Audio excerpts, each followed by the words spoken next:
হয়েই তো গেছে। ইলিশের গায়ে নুন হলুদ মাখিয়েছো? হ্যাঁ, সব রেডি। আচ্ছা। ওইদিকে অনেকটাই ঘিয়ে ফেলেছি, এদিকে এই যে কত আদর করে ইলিশের গায়ে নুন হলুদ মাখিয়েছো তুমি, এই যে আদর দিয়ে দিয়ে এখন এরকম বুলিয়ে বুলিয়ে নুন হলুদ মাখাচ্ছিলে। ওটা আমি নই যে আমার গায়ে নুন হলুদ মাখাচ্ছো।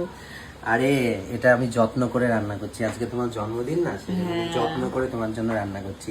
এখন তোমাদের কার কার বর এরকম মানে জন্মদিনে যত্ন করে রান্না করে তোমাদেরকে খাওয়াই, জানিও কিন্তু।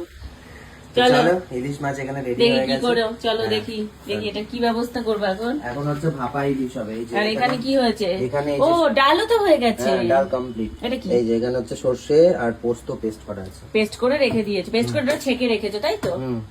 সরষে পোস্ত পেস্ট করে ছেঁকে রাখা আছে। এখন শুধু হচ্ছে আমি দুভাবে করা যায়, অনেকে মাছ ভেজে করে, অনেকে ভেজে করে না।